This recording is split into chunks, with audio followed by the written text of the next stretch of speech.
Good morning, it's Christy and Jimbo here from Crimbo's Chronicles. We have left the dog back at the RV. We have made it to Kentucky. Remember, we're on a Great Lakes road trip that had to restart in the middle.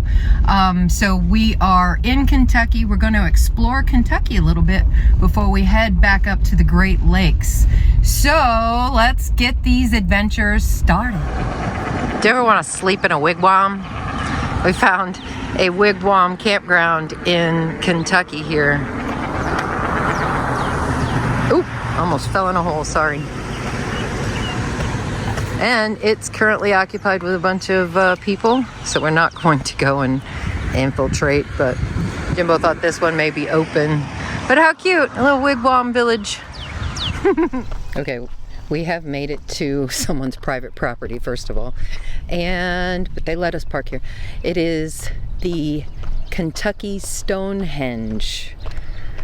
So this guy, Chester Fryer, I'm assuming that's his house because we are parked on his property. It says, what I read, it says that he dragged all of these rocks from Hatcher Valley. All of those. How did he do that? All brought here to make Kentucky Stonehenge. It's even marked just like the original Stonehenge so that the sun comes through parts. I don't know everything about Stonehenge, but let me flip this around. Okay, welcome to Kentucky Stonehenge. This guy's property is pretty awesome. He's also got some rock garden over there, I believe. There's his house, and there's where we're parked.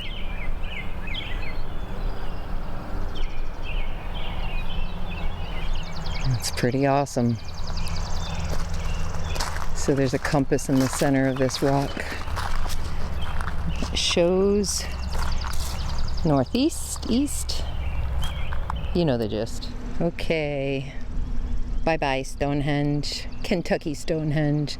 It seems like the other parts of his gardens were not really maintained. So, but this is pretty impressive. If he literally dragged these rocks all here from a valley nearby, that's pretty crazy. I wonder how long it took him. But we are impressed nonetheless. It is open from 8 to 5, free admission, but they do take donations. So if you're ever in Munfordville, Kentucky, check it out. It's the world's largest pocket knife. Ha! I thought it was going to be bigger, but it's pretty big. I wonder how sharp it is. The place is closed, so we don't get to go inside. Oh, there's a little information sign, so let me get out and read it. So this knife is located here at Red Hill Cutlery, and right next door is a pocket knife museum. We just wanted to see that there was a billboard sign that told us this was here. It says it's over 6,200 pounds of American steel, erected in September of 2019. This is the city of Radcliffe, by the way, the knife capital of Kentucky.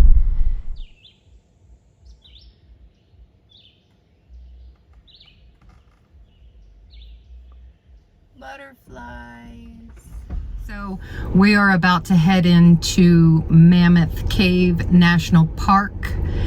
And I don't know how much I'm going to be able to say inside the cave. We're doing a tour with probably 100 other people. They're all always crowded. The historic tour. We're doing the historic tour. There are several tours. Every 30 to 45 minutes they hold a tour. You can walk in Mammoth Cave for miles and spend several days taking all the cave tours available. We don't have days. The birds in the area. Those were those butterflies we just saw. They were crazy. Is that the cave system? Wow. That's pretty neat.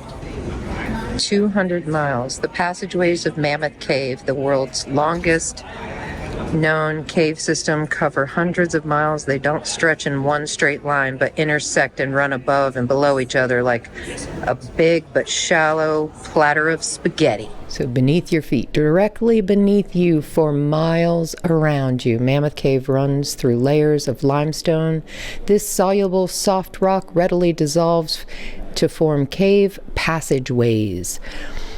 A sandstone layer caps the limestone. Water can only get through this hard cap rock where it has collapsed or eroded. This combination of sandstone and limestone layered over hundreds of millions of years make the raw materials for the Mammoth Cave system. Now, they call it Mammoth Cave not because there are mammoths in the cave or were found in the cave. They call it Mammoth Cave because of the size. It says, touch this model of gypsum flower. Real formations take thousands of years to form and are extremely fragile. Do not touch the real ones in the cave. Real ones in the cave look like that. Sorry about the glare. Tapping the cave environment. Is this what it looked like when they were doing it?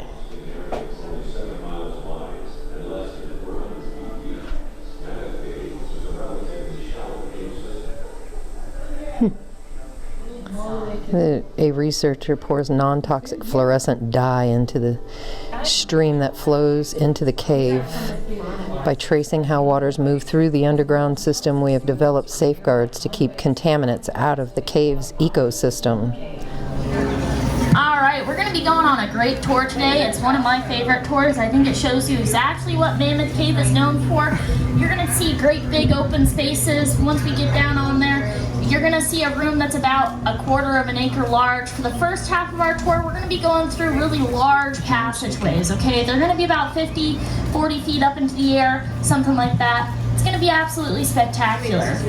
Now, after we get to a certain point, the Giant's Coffin, about a mile into our tour is going to start to look a lot different. We're going to start going down some stairs. We're going to have to start ducking. We're going to want to watch our step and our head. The environment's going to get a lot smaller, and so it's going to start to look a lot different. We're going to go past some really cool, neat stuff. We're going to see side saddle pit, the bottomless pit, and then eventually we're going to get to a place called Fat Man's Misery. Now it's going to be a keyhole passageway, so it's going to be really itty-bitty on the bottom and then kind of wide open at the top.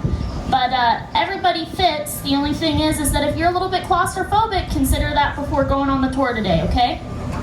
Now, right after Fat Man's Misery turns into Tall Man's Agony. You're gonna have to walk like this for about 20 minutes. Just kidding. Alright, you're gonna have to walk like that from about there to there. Okay? About the length of the shelter. Now after that we're gonna get to Great Relief Hall, because it's such a relief once you get done with that part of the tour. Now, after that we're gonna get to the lowest point on our tour. It's gonna be a place called River Hall.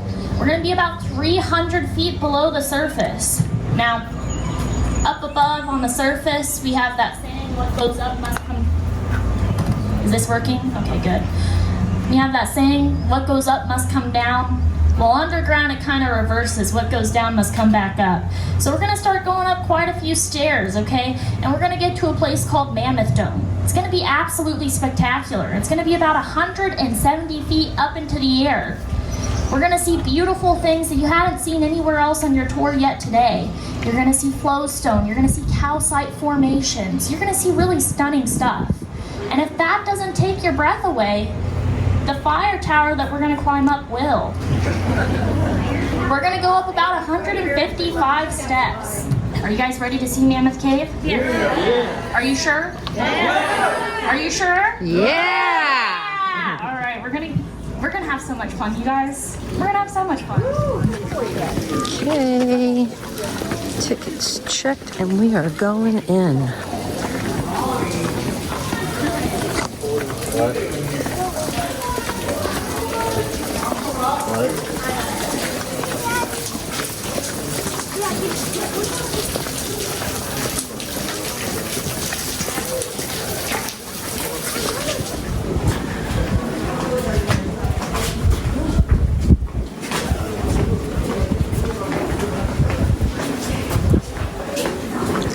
lighting. It's really cold. It feels like it's like 55, doesn't it? The blast of cold air when we first was approaching that entrance was something else. I'm hoping the muscles moving will warm us up.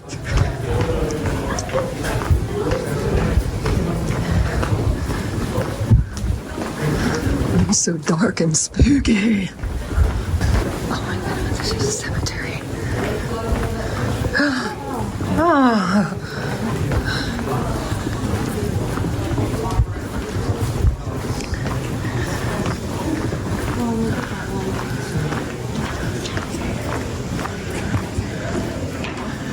In memory of our fallen comrades of Kentucky and the American dead of the World War. I'm going into more darkness. I hope she turns on the lights. I'm so scared. Oh.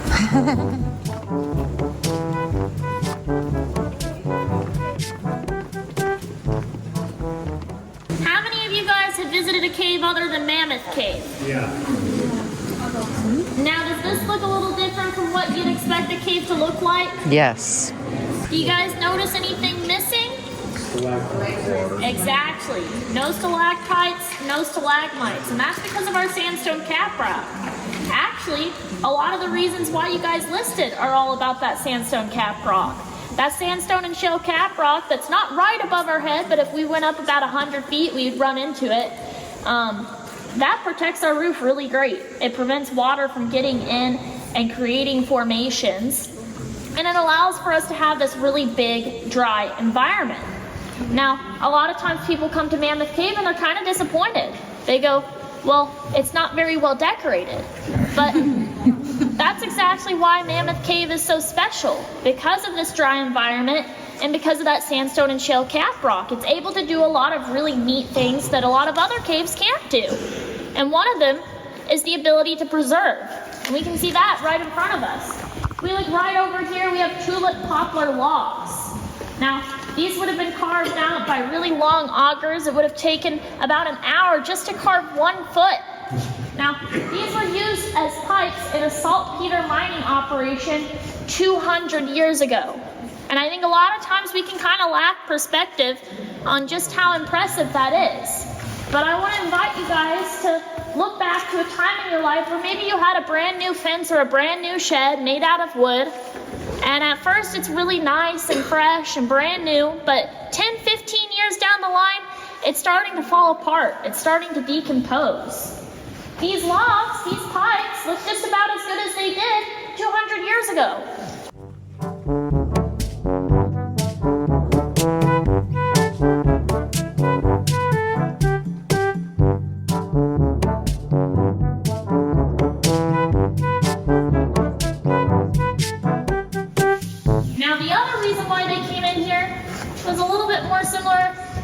You guys are here today, I think, and that's curiosity. They explored nearly 20 miles of cave passageway with nothing but cane reed torches. They would have been about a yard long and only burned for about 45 minutes, and still they explored so much. Now, I don't have a cane reed torch to show you guys what it would have looked like, but I can kind of give you an idea. How would you guys like to see that? Yeah. All right, I'm going to go ahead and turn the lights off. Now, don't look at the flame, but go ahead and look at the walls, look at the ceiling, look at the people around you. Let your eyes adjust. With just this limited light source, they explored 20 miles of cave passageway.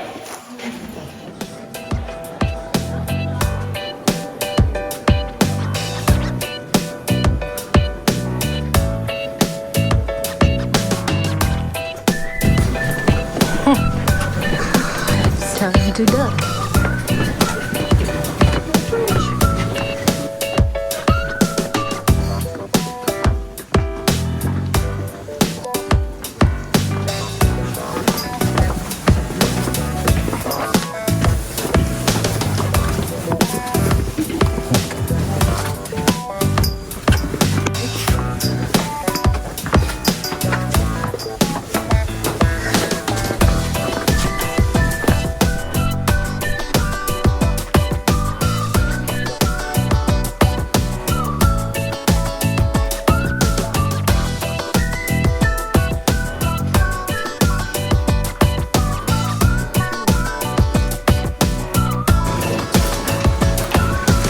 got dripped on. Whoa! The bottomless pit. Oh.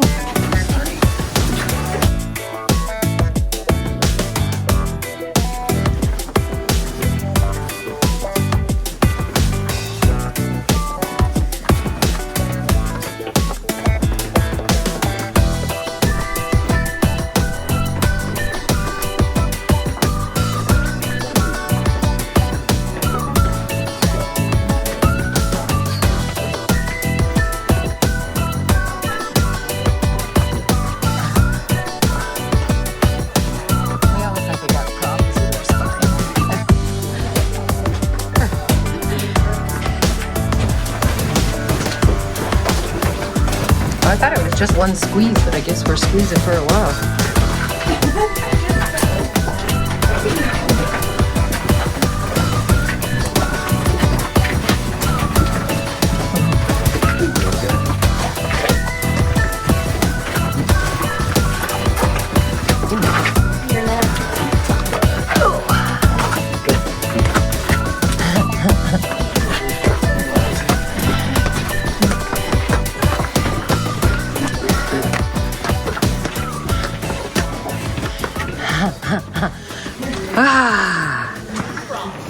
Now, 10 million years ago, the cave actually began to form. It was formed by a series of underground rivers, but something a little bit more specific than that. It wasn't water in those rivers, it was carbonic acid.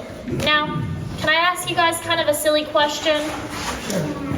Would you drink carbonic acid? I think it's in soda. Well, we got one person here. Well, I wouldn't drink it, but I think it's in soda. It is. So carbonic acid is just slightly carbonated water, but I'll let you in on a little secret. The carbonated water that carved the longest cave in the world is going to be about 100 times weaker than the stuff we drink in commercial soda beverages and seltzer water. Now, if I were a different cave guide, I'd make some sort of corny joke about how we're standing in the world's longest cavity. But cave humor is the lowest form of humor, so I'm not going to do that.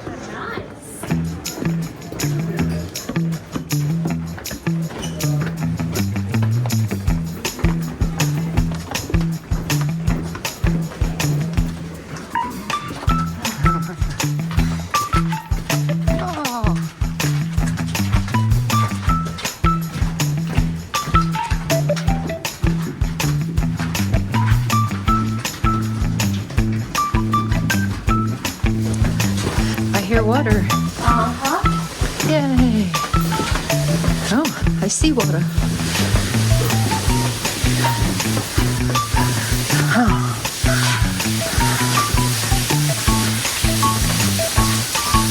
Oh, wow.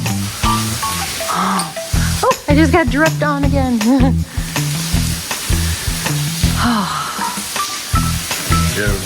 Ruby Falls. Oh yeah, they have a light back there that changes colors with the water. That's neat.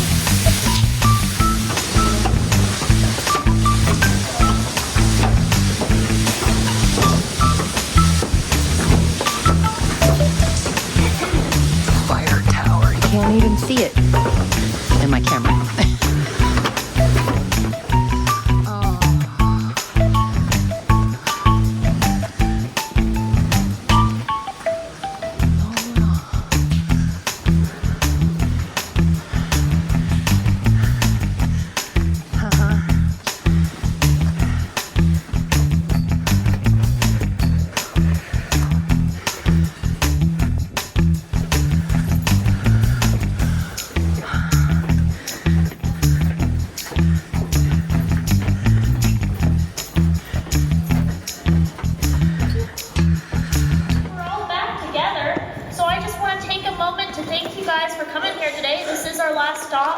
So I just want to thank you guys for coming on this tour. Mammoth Cave is truly such a special place, not just for being the longest cave in the world, but we have so much history above and below our surface.